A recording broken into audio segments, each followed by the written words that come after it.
Okay, so I'm gonna start now.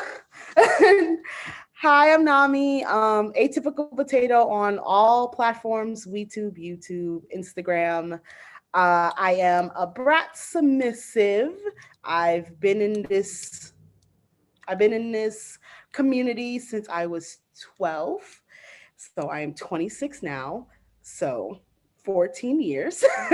I've been in here forever. Um, I've been with my current Dom for 8.5 years.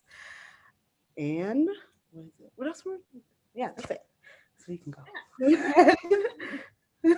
And I am Kez. I'm Keefe Kez on the YouTube, Twitter, Instagram platforms, and my blog / website is keefekez.com. And I am a mistress dominant. I've honestly been in the lifestyle for about when I was like 18. How long ago was that? 7 years. Holy fuck. 7 years, almost 8 years, to be honest. And I kind of got into the lifestyle when I was part of the Sugar Bowl. I was prowling for some new sugar daddies and just found out the BDSM community and just loved it. And that's kind of how I got into it. Oh, I didn't know he was part of the Sugar Bowls. Oh, yes. And you didn't ever try to be like a findom? I did actually try to be a fendom, and you know what? I was horrible as a fendom. Don't Looking worry. back on how like educated I was on BDSM in general, I was not. Mhm. I was literally just following a lot of people and like, oh, I can just make money off of people. I'm gonna do that shit. But I wasn't doing it in an ethical way, which I now realize. Yeah, I was not a good findom either. I'm not a dominant. I just I can't do it. I just don't think I can do it. But Mhm. yeah. Like incorporate it in play in sub Mhm. ways, but it's not a main thing because I used to just say like I'm a findom and I joined all of the financial domination groups on FetLife. Same. Same. I would I made ads for like looking for pay pigs and this wasn't good. I just feel like I just wanted money. I was like, I just feel like at that point I just wanted money and I was like, this is an easy way to get it. And I was like, I wasn't prepared. I didn't know. I was very ignorant in that sense. It was The it's a long financial time ago. domination came with different types of kink and Hmm. chastity. It was gender play. Yes. More I had, yeah, I than had that. hmm I had to like, I feel like with that, it was just a lot of different subs that I didn't know about that I had to like get a crash course on because making me like I was trying to be the best fandom and I don't think I was ready. It's okay.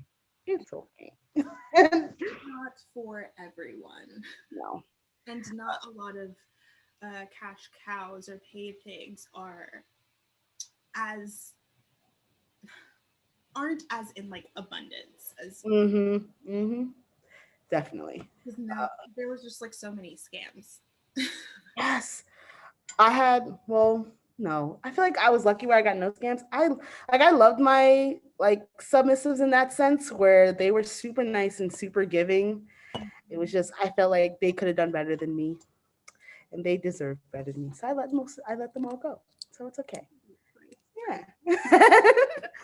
And so I guess we should like continue this with talking about what is BDSM. No, Yeah.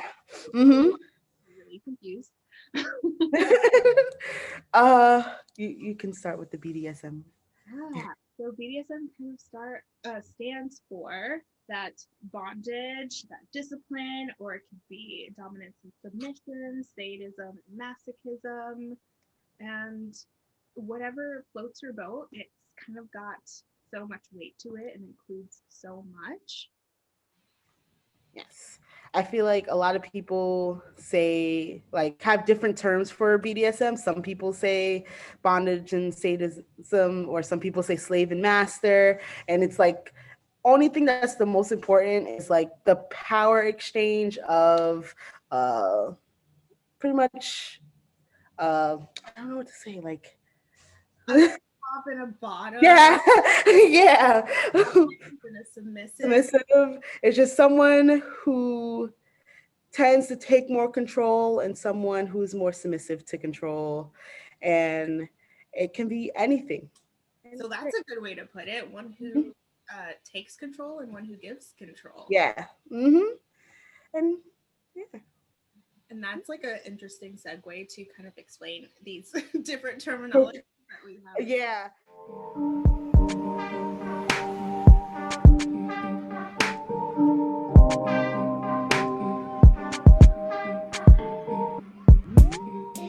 We're going to be talking a lot about sessions, scene, and play, which are all interchangeable for things that happen between the dom and submissive. It's I don't know how to use it. I don't know how to define it without using the word. It's a scene that you and your submissive or dom come together and, play out.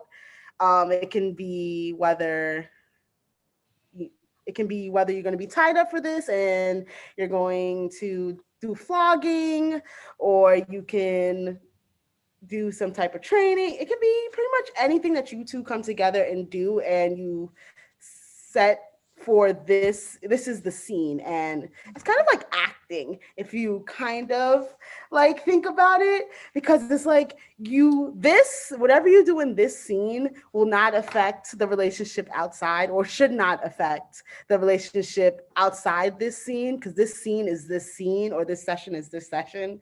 And then afterwards we are back to being, you know yeah, whatever you guys agreed on being after the session. Whether And it's friends or in a relationship or mhm, 24/7 total yeah, power exchange. it can pretty much be whatever. And It and a plethora of different durations. So it could be 10 minutes, it could be 30 minutes, it could be mhm, an hour, it could be 2 hours, yeah, you 4 hours. and this is like where the words, and in a scene, that's where you can use safe words. If something is getting too intense for you, that's when you vocalize your safe word, and whatever your safe word is. Have you ever had any interesting safe words? I've definitely have interesting safe words. I've had banana, I've had pineapple. I've definitely had the basic red and yellow. That's what I use now. But with safe words, I also implement safe signs or Yes. signals some people use. Hmm. I kind of use the ASL sign for stop, which is this. And that's like how we know. Um, but it's always great to have both safe words and safe. Yeah, because somebody might, you might be gagged it up and you can't say a safe word. You can just be in, you might forget the safe word, which I have done. I'll be like, oh, wait, what is it? And I'm like, oh, and I'm like, I want this to stop and I don't know what to say. And so, yeah, it could be anything with our like nonverbal safe words. Me and my boyfriend, I have, which is something that I feel like but I tap his back, or I tap a part of his body like three times, like a one, two, three type thing, and he'll know and he'll feel it. And it's usually not like a soft one, it's usually hard, where he can know that this is me saying I'm tapping out. Our word is weird and nerdy. Um, our word has been, we've had multiple. We had Naruto, we've had we've had Naruto, we've had Ichigo, and one that we've had that's we just think it's funny.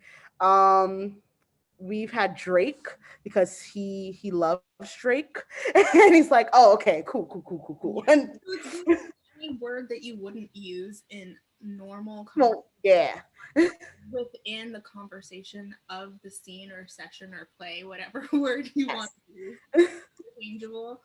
But it's a word that you both know, that you both agreed upon, and it's up to you as a submissive to remember your safe word. And it's also up to the dominant to respect the use of that safe word.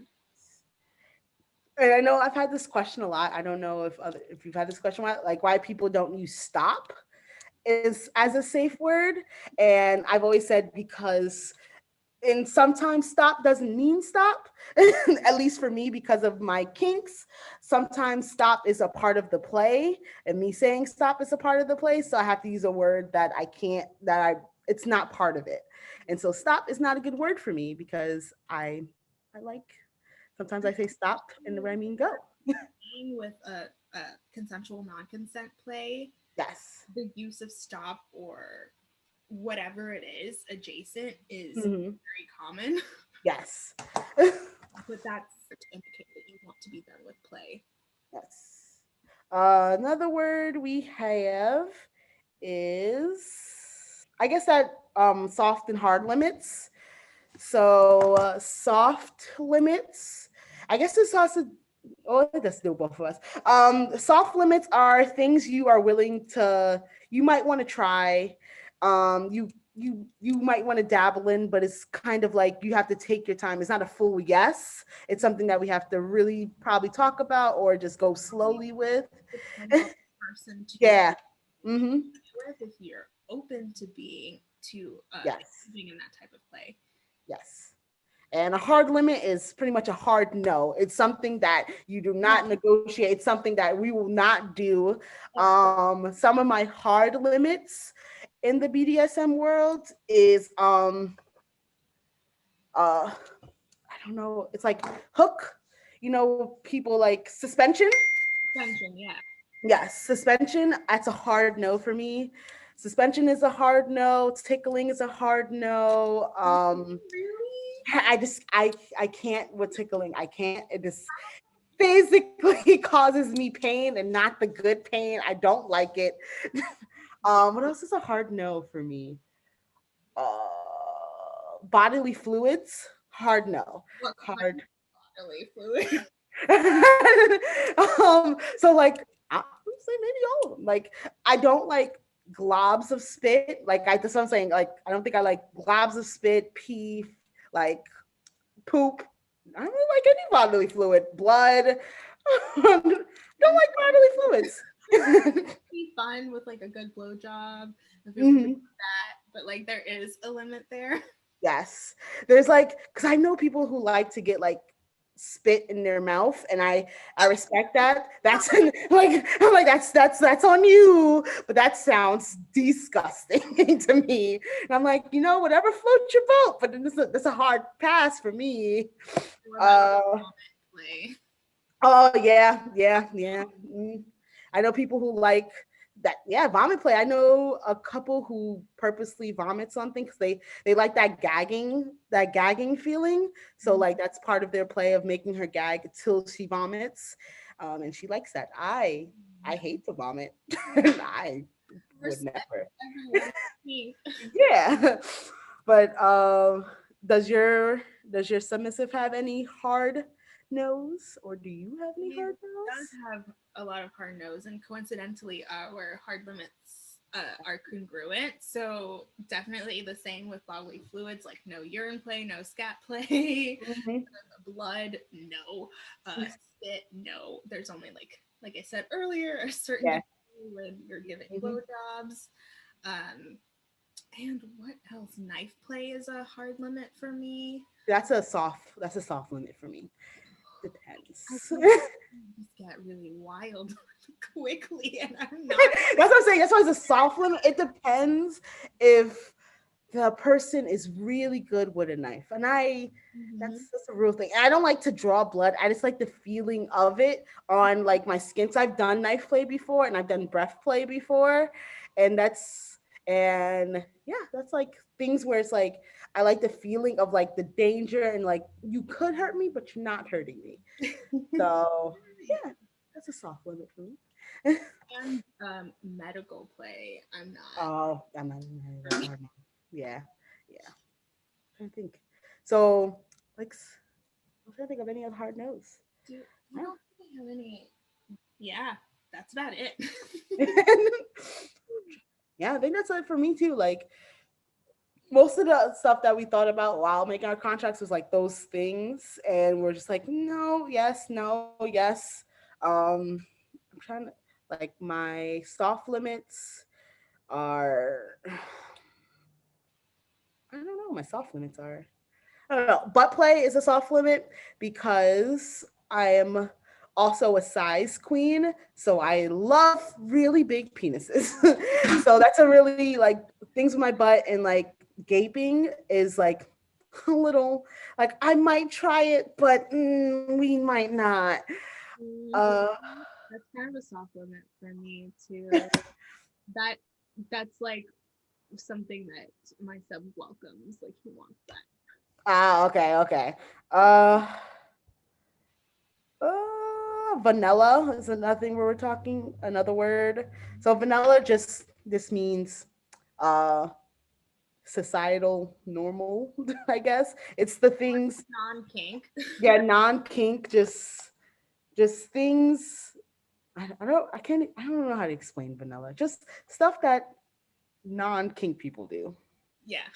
Yeah. Like But we can't that's the thing. So I've had this vanilla things. uh-huh. But So I have like this conversation with someone. Would you consider choking as vanilla? Because I feel like everyone likes choking. And see, you say no, but I'm like, that's a thing that I feel like even non-kink people like to do, like being choked or being things. I'm like, I feel like it's become such a norm in like sex that it, I don't know. I feel like back to maybe our parents' days. defining kink versus BDSM. Yes. Choking is a kink, Pink, yes. but it's usually not part of a power exchange. No. For Because either the dominant or the submissive can both choke. Because I've choked my dom and he likes it sometimes. And but so yeah, I guess that's true. I guess that would be like that's with a good, as well, yeah. not part of like a power exchange for me. No. Yeah. So I guess that leads into the thing between kink and kink versus BDSM. BDSM is the power exchange. Kink is what you like. And that guess that leads us into fetish versus kink. I have the exact definition of fetish versus kink. Fetish is an obsession with experience, body part, or object. A kink. Hold on. I lost it. Let's go down. Oh, here it is. A kink is a non-conventional sexual practices. BDSM is often referred to as kink.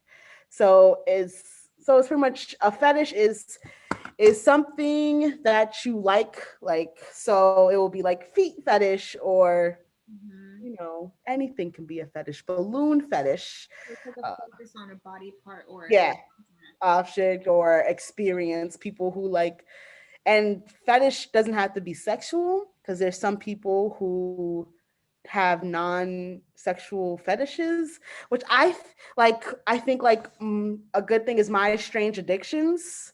I mm-hmm. feel like all those like the people who's like in love with their car and likes the smell of gas and that thing it turns off like Yeah, but it's a like blissful.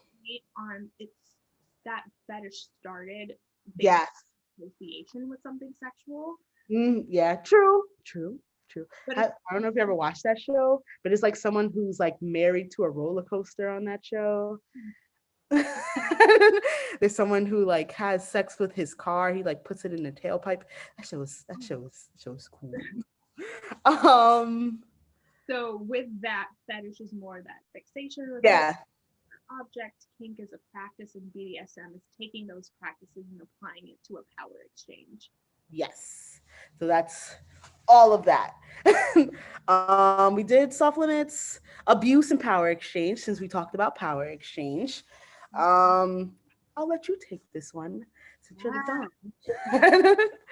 So with BDSM, well, power exchange versus abuse. So like the number one difference is that consent.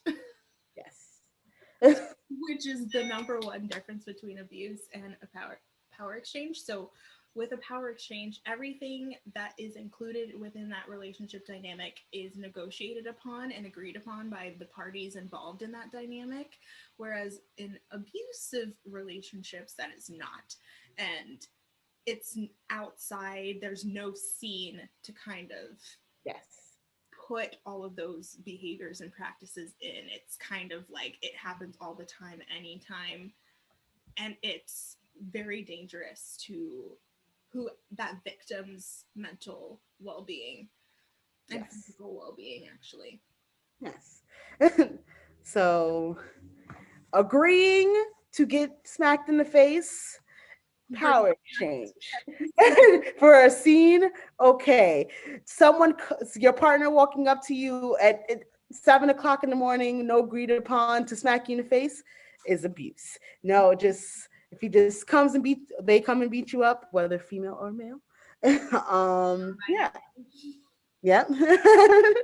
uh, And then so with that kind of that difference between abuse and power exchange is that the SSC and then and rack. Yeah. so we have So SSC stands for safe, sensual, safe, sane consent, which is you want to have a safe environment.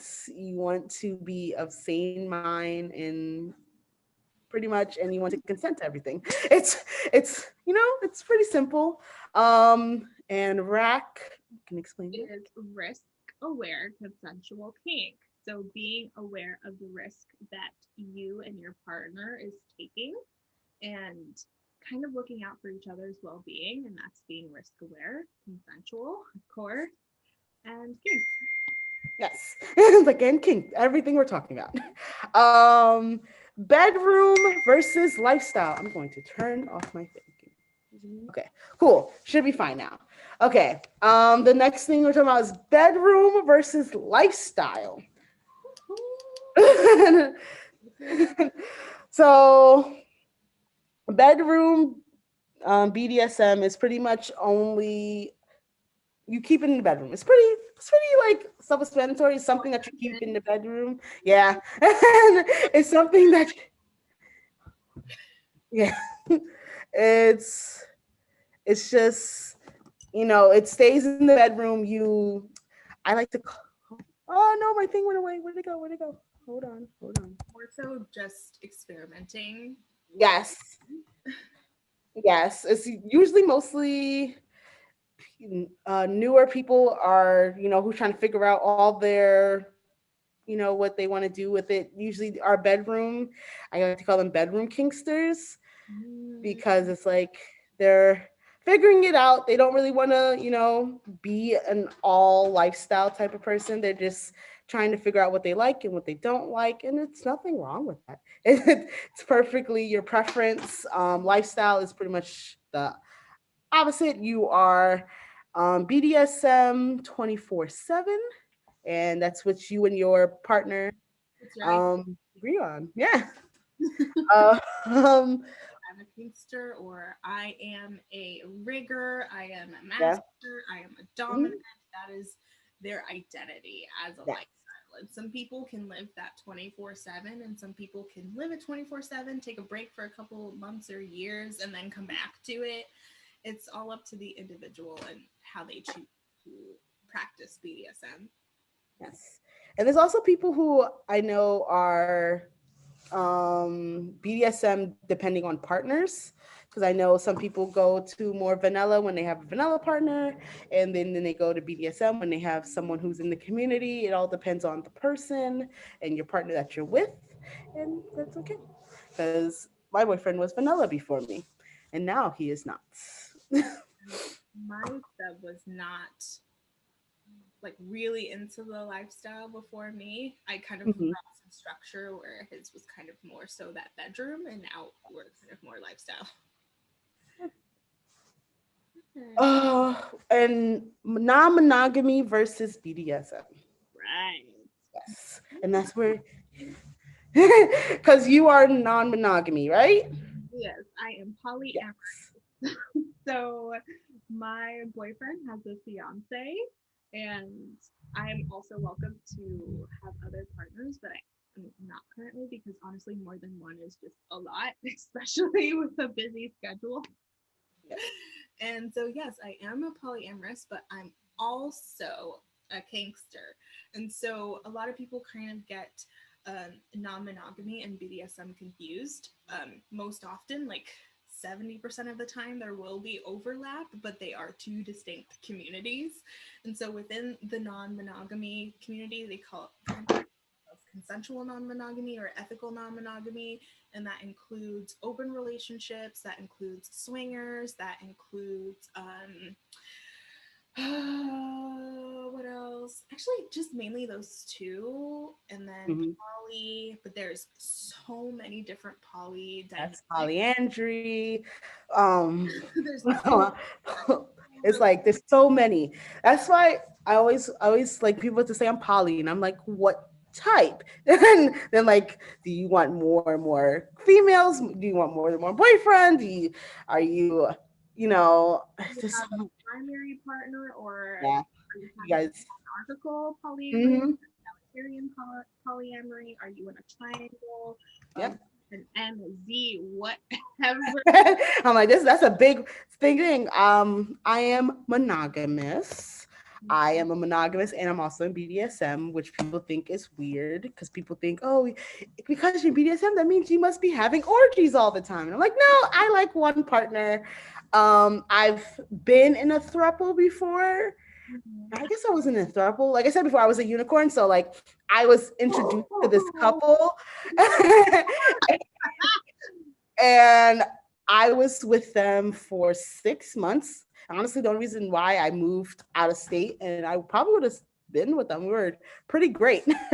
um, so I feel like I don't know. I don't know if I'm monogamous then, because I enjoyed that, but I don't know. I don't know. I mean, because you can be non-monogamous and still have Yeah, a monogamous relationship. yeah. I have a monogamous relationship right now, and I don't see it being non-monogamous anytime soon. Uh, Yeah. And a lot of people who are in the BDSM community are usually either swingers or poly. yes. I know a lot of swinger friends. I know a lot of poly people. Uh, I'm trying to think. Yeah, because I think a lot of my friends are poly. How do you feel about this like influx of poly people? Like people who are just claiming to be poly?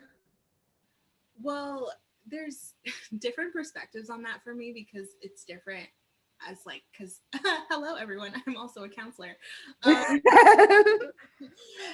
it's different because people have been poly, just hasn't they haven't been comfortable coming out as poly or sharing that they are poly with other people like friends and family. But at the same time, there's a lot of people who think that they're in poly relationships and they're really in open relationships, Yes. but they don't know the actual definition of a polyamorous relationship. Mhm. And so, just a sideline to kind of define that, polyamorous means many loves, and that means that you can have a romantic relationship with more than one people. More than one person, sorry. Yeah. And that can be with having one primary partner and then secondary partners, or just having equal status among your partners, that no Yes. partner is more important than the other. And I practice egalitarian poly, but in the past I've practiced hierarchical poly that I had a primary partner. Yes. Oh, okay. I learned something new. And uh, I I've had. Do you think that people who cheat are should be poly? So this is a loaded one. Loaded. So I think people who are poly because they have this understanding that there's no such thing as a soulmate. There's not one person that can fulfill all of your needs as an individual, whether that's vanilla, whether that's kink, whether that's just emotional or within a domestic dynamic. That is kind of like the idea that one person cannot fill all of that complexity. Yes. And so by having more than one partner, you get those needs fulfilled by different people. And so when we kind of look at infidelity, what is missing in that relationship? What needs aren't being met? And to be able to talk about what those are. And in monogamous relationships, you kind of have to compromise because you're not going to have all of those needs fulfilled. Mm-hmm. But also at the same time, you don't want to say that they're poly when they're not. True. I get that. It's usually because of stress, life changes, you're growing as a different person, but the needs that you had how many months or years ago is not the same needs that you have now, or you're just a shit communicator and you shouldn't be in a relationship in the first place.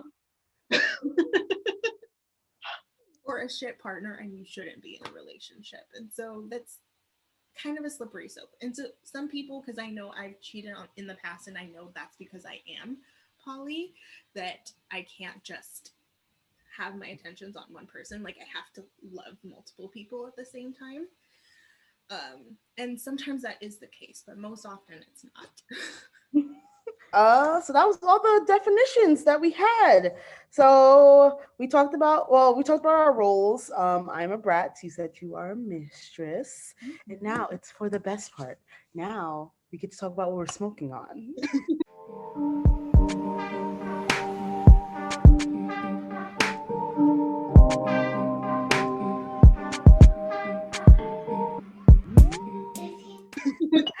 I cannot find my lighter for some odd reason. That I looked for before. Oh, it's on the floor. Oh yeah. And I have a bowl that's previously packed, but I've also got Hope you crack too. little. Ooh, I actually had that piece and it broke. The we're Oh, I took advantage of the Daily High Club sale, and I bought myself the turkey because I really wanted the turkey. And I just seen so many people would smoke with it, and I was like, I want it. I I was want. hoping that they would have done like a different turkey design this year. And Yeah. it was just an apple, and I'm like, the fuck? Why would It was like a poison apple. I was like, it's not Thanksgiving. apple and make a pipe out of it? So I'm smoking on Baba Kush. I think. And I'm smoking on some special sauce hemp with a mix Oh, of blackberry cream. I want to try. Is that the plain, the CBD from? Oh, can't remember the name of the company. Plain Jane? Yeah, Plain Jane. There we go. I want to try them, and I keep on forgetting to put in an order for them. And I want to try them because I want to try more CBD products just for everyday like anxiety stuff, like when I'm at work, because I can't be stoned while taking care of children. Do recommend. I have the Pineapple Express Terpslit. Sorry, you can't see it with my light. This is their hemp. Ooh, it's so good. Ooh, but let's take some hits. I put some of the Terpslit on top of my bowl. My bowl. Oh yeah. Cheers. Mm.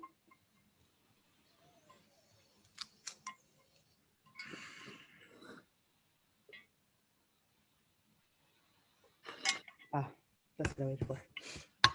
So delicious. Oh yeah.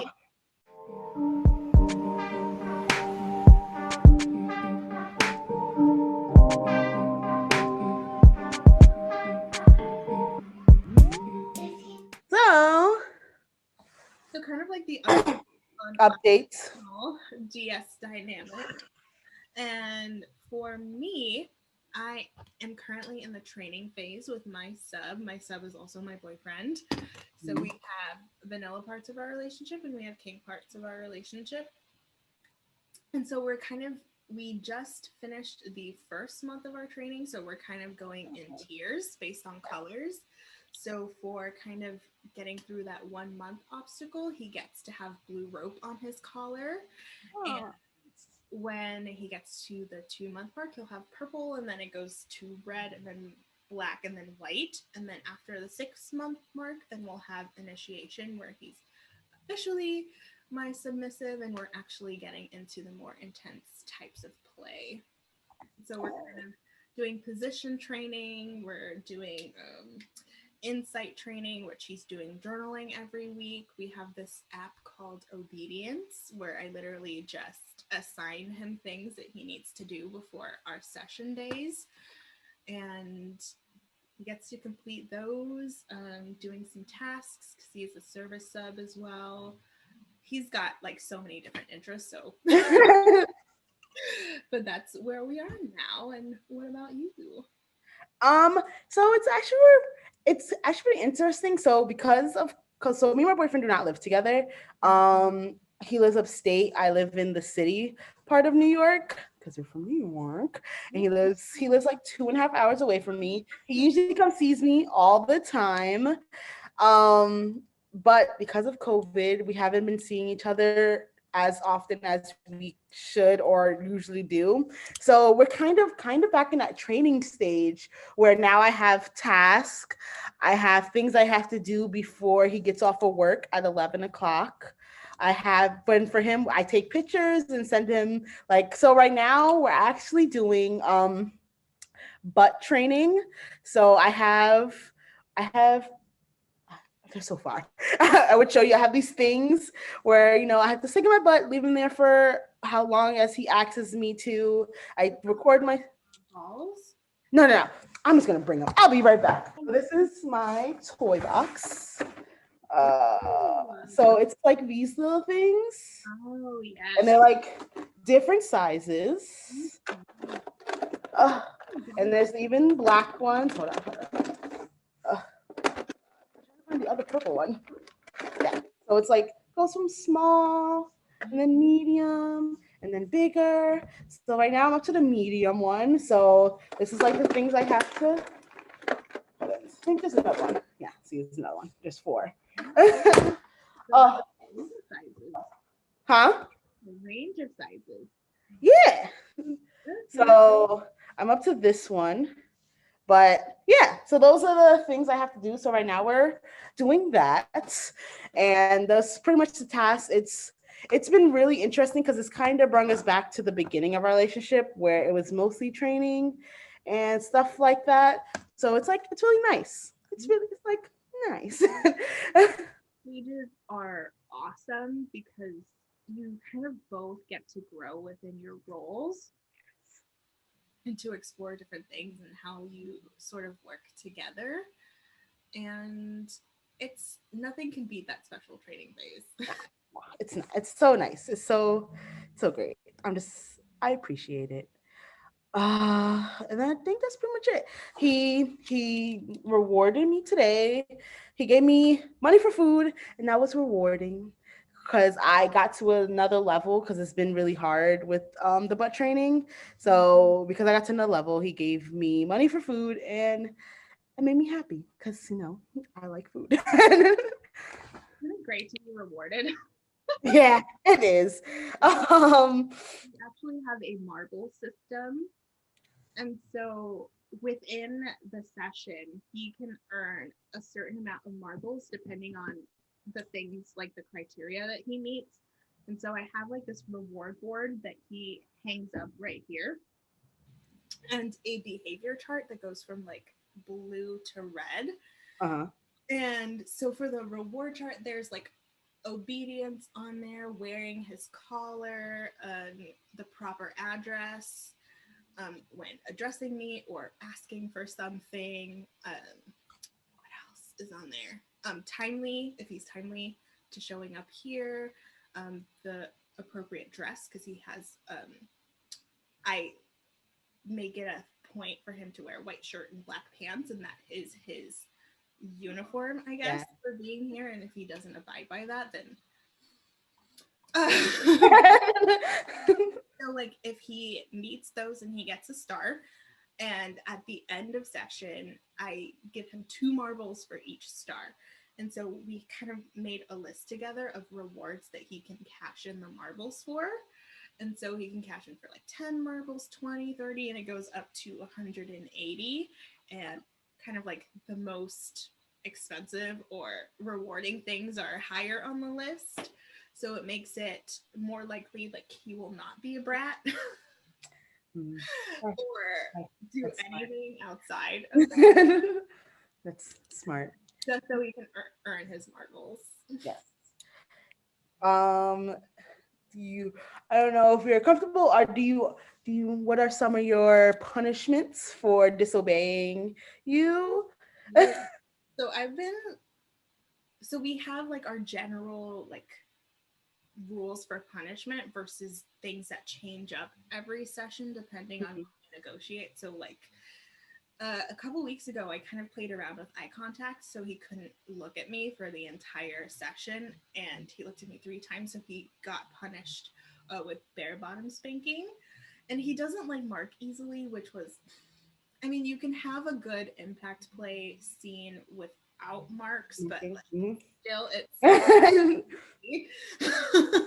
but then our general punishment system is that if he kind of gets beyond the red in the behavior chart, then we kind of default to the paddle or the crop or the flogger, losing a certain amount of marbles up to my discretion. So if I want to take all of them, I can, but I'm not going to be that cruel. It's going to be reasonable, and the punishment has to fit the crime. And after it's been punished, we no longer come back to that. Yes. And so like there's 3 tiers of punishments. So the first tier is bare bottom spanking and taking away marbles. The second tier, so if he's like 2 under the behavior chart, then it's with the paddle or the flogger or the crop. And then after that, I don't even know if I really like planned out tier 3. Actually, I did. I know it's unlikely for him to get there, but if he's feeling extra bratty, that's what it's there for. I think it's here. Yeah. Oh, wait, no. Tier 2 is denial of orgasm or inability to cash in rewards and more spanking. And then the third tier is the flogging, the whipping, the caning, and inability to cash in his marbles for 2 weeks. Oh. Yes. It's funny because your second tier is my punishment for if I disobey inside punishment. It's usually denial of orgasm, and it's the worst. And I feel like that's, and of course, if I am just a little bratty, it's usually spanking or flogging and stuff like that. Yeah. So yeah. What is like the purpose of your brattiness? I don't know. I'm trying to think of like my purposeness of my brattiness is mostly I feel like I have to say no. I just have to it's just something that's in me. I'm just like, Just being a contrarian. no. Look, I don't wanna, even though I want to, but I think I like punishments. I've always said that like I do things to disobey him because I like punishments. And I like messing with you a little bit. It's like that for my sub too. Like he wants punishments and he wants attention. And so most effective for him is to ignore him or timeouts. He hates that. Oh, I would hate. Oh. And that's why I have a reward system, because I know like if I default to a punishment, he's just getting what he wants. And so like if I take rewards away, punish, then it's different. That's sounds like a good knife.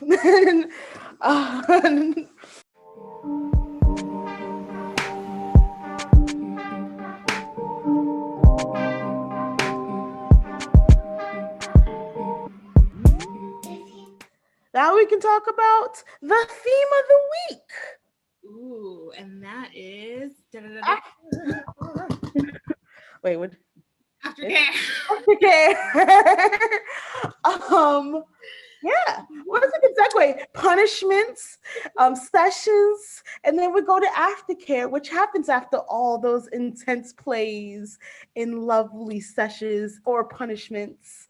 Um, do you want to let's explain what aftercare is? Um, aftercare to me, I don't know the exact definition of it, but aftercare to me is something you do after a session, where you allow your sub to feel gentle love is what I call it, because I don't think that a session is not love. I believe you still love them in that moment, but it's more of a gentle love, and it's just a gentle love. That's what I explain it as. What do you explain? I kind of explain it as a reset, Mm. a a net, the tumultuous like emotions and different headspaces of being in that session. Um, the aftercare is that reset that we can come back to who we are as individuals together Hmm. in a safe and gentle way. And gosh, like it kind of just cements the relationship dynamic, and just aftercare is just so important for so Yeah. many reasons. I think a lot of people need to understand that like what happens in a session can get really intense, and it words, because some people are degraders who degradees who like to be called certain things or be spoke to a certain way, and if you didn't have aftercare, a lot of those words and that you said can stick with that sub, and then they start to believe that, because without aftercare you're not giving them the like, not the opposite. I'm sorry for the for the fire truck. I lived in the city. um Without that after set, you don't get that. You just, I feel like it's a lot of harshness with no gentleness, so you just start getting down about yourself, because if someone's calling you, a very very bad very harsh names, The room, smacking the shit out of you. yeah, smacking you, and then they just leave you alone, and you guys go about your business, you're gonna be like, this is maybe starting to be abuse, and you're just like, and so you need that reset or that gentle love to like remind them that that was that, and but this is how I feel about you, or this is how you should feel all the other times. That session was that session. That's over with. Now we're here. And so yeah. About you, you are important to me. Mm-hmm. It really helps with the experience of drop. And so there's sub drop, there's dom drop, which a lot of people don't know is a thing. Yes. I've definitely experienced this for doms. Aftercare are is just as important as it is for subs. Mm-hmm. Drop, if people don't know, is that Weird mental space that you go into after a session or scene or play where your affect is just really low, where you feel pretty shitty, you're just sad, maybe numb, not responsive, you feel horrible about yourself. um, and that can happen with a sub, it can happen with a dom. You may be questioning your ability to be a sub or a dom, or if you have it in you to be in this lifestyle. It can get Yep. pretty wild, and that's because of the intensity of the scene slash session slash play. And so aftercare is a really good way to prevent that from happening. Yes. I'm trying to think of, there's a word that, well, psychology, I mean, like counselors, who see a bunch of people, or I forgot the word. It's like, it starts with a C. Uh, it's like where you start to take these emotions from each client or each person you see, and now this all that emotion that was in that room is now going with you, and that's why most therapists see other therapists. um Burnout. uh-huh. Burnout. Yeah, you can pretty much getting at anything. It's just doing something without a break for so long takes its effect on you. It's just that that weirdness. That have you do you mind sharing one of your? Do you have a drop story? Because I do. I haven't had like a complete thumbs up. I've Uh huh. real moments where I'm just so insecure and I need physical touch. I need you to tell me that I did a good job. I need you to hold me. I need Uh you huh. to talk to me. Um, And those moments can get really anxiety inducing. But I haven't had like a full on intense dom drop, but I literally just say like I need this right now. Like what do you need? And I also need this. Yes, I get that. I had one when I was first starting off. Of course, I was young. I had to be around 14, where I had a. He was an older dude who I felt um was not a good dom and probably was taking advantage of me because I was young. Where we didn't do aftercare at all, and I remember that I almost committed suicide because I just felt like all his words that he was saying and all the actions that he was doing are things I deserved 24/7 because I wasn't getting any aftercare. So I was like, I deserve what he did to me in those moments. And so, like, even going into sessions after that, I just felt it wasn't pleasurable anymore. It was more of just, I feel like I deserve this pain. So this is why I'm in this sesh right now, is because I deserve to feel this bad. And yeah, it was a tough time. Then I learned that, you know, they're not it's not supposed to make you feel that way. And I'm still in the community after all that. So yeah, I learned more. I met more people from the community, and they just taught me about aftercare and all that stuff, and it was so nice. It was so great. literally like the most important part of a dynamic is that. And then there's so many different types of aftercare. So it could be just snuggling, cuddling. It could Hmm. be, I need a warm blanket, a weighted blanket. I need some TV and some food and some water. I need you to hold me. I need lotion, a massage, whatever it is. Like everyone has their own type of aftercare that is fulfilling for them. Yeah. Yep. What's your sub's aftercare? What does he like? And what's your aftercare? What do you like? I know you. Yeah. So he loves cuddles and naps. Oh. So it's not always possible for us to have a nap together because after a session we probably have like 30 minutes before he has to head out because he works pretty early. And so definitely a lot of cuddles with a blanket, soft music. And my aftercare is literally the same thing because I need physical touch. Mm-hmm. And it's kind of like a good coinciding aftercare. Aftercare. Yeah. Oh yeah. Good. My aftercare is pretty much the same. I like cuddles. I like head pats and head kisses.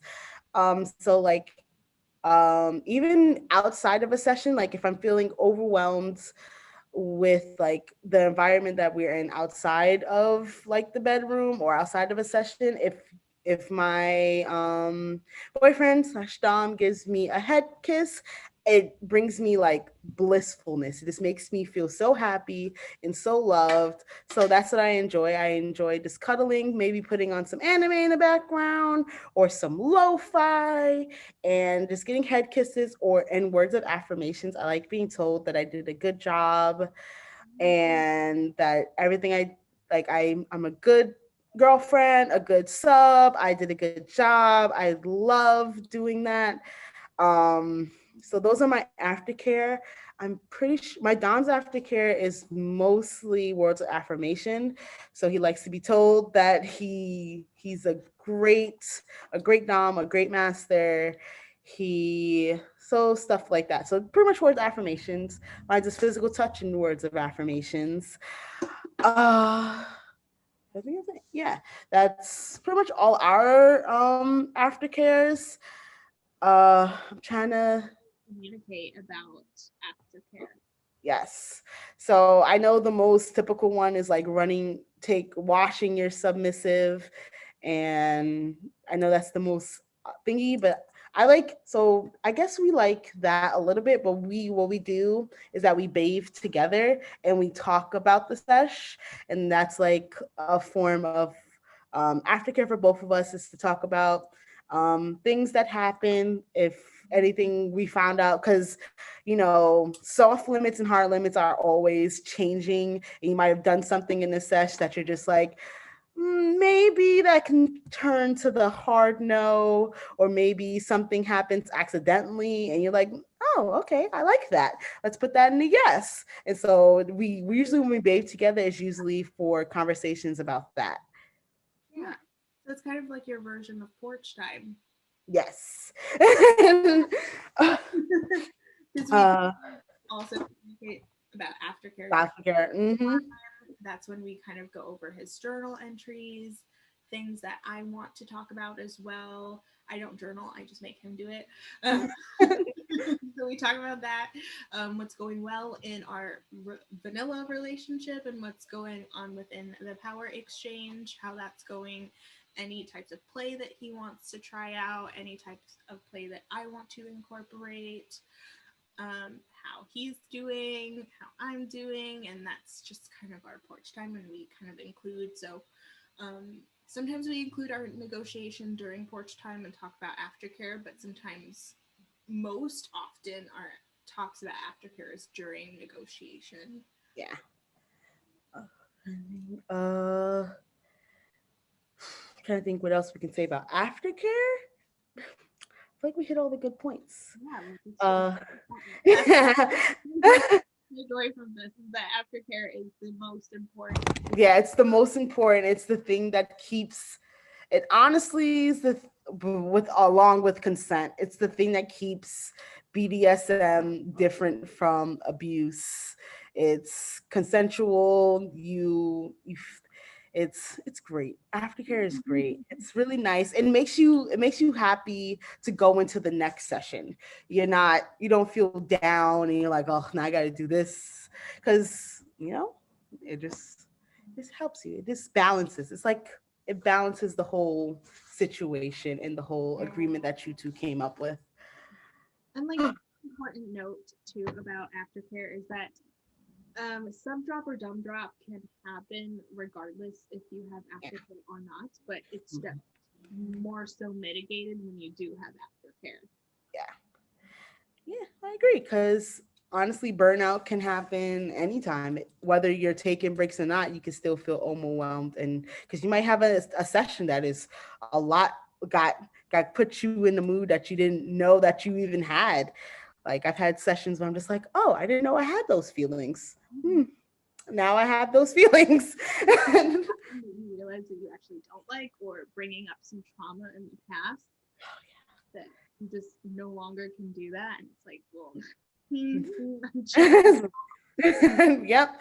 It's that's why I feel like it's great about BDSM, because I feel like BDSM is so like emotional, and it's so, I don't know, I find it as like a session. I think sessions are very therapeutic to me, because it like you can get everything out. You like no judgment, you can just get it all out, whether it be sexually or non-sexually. You can just get it all out, and it feels nice. It feel just like subs haven't made because like subs can't get like that into it because we also have to look out for our Yeah. It's like you have to keep us safe. yeah. And so we have to kind of just watch where we're going as doms, Hmm. going too far, that we're not letting the past emotions or current emotions really drive that safety aspect and doesn't go beyond what you have negotiated for. Yeah. I can imagine like being a dom must have so much self strength because like I said it is emotional. So I can imagine like being a dom and like you being like, whoa, getting too much, time to reel it back. It's Or like even like, oh fuck, like I love you. I don't want to hurt you, but like mhm. I kind of Like you get those moments of, oh fuck, am I going too far? Oh, I'm so sorry, but you Oh, my boyfriend does that. My boyfriend does that. He'll be like, oh, are you sure you're okay? And I'm like, I'm fine. He's like, I feel like I just went too far. And I was like, no, you're good. I would have said something. I would have adjusted you. I'm like, you're good. And I just feel like I feel like a lot of at least good doms tend to apologize and tend to be like, I'm sorry. Like, and it's I feel like doms are such caring people. yeah. And so this was our kind of talk about aftercare within the perspectives of a dom and sub. There's a lot of juicy tidbits. And this is our first one. We plan on doing more. This was fun. I like this. We gotta close this. Huh? Yeah. Yeah.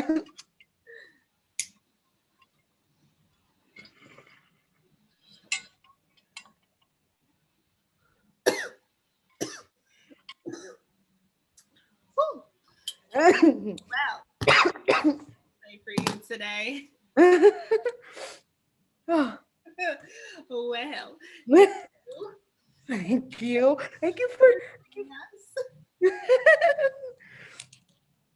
Oh, hold on. Episode of this awesome new series that we've started. Yes. Oh, we have to come up with a name. I think we decided on perspectives of a dom and Oh sub. yeah. Yes. Yes. Yes. So we can put a colon. Yes. This was fun. I can't wait for the next one. Oh yes. And we will see you guys when we see you. Yeah.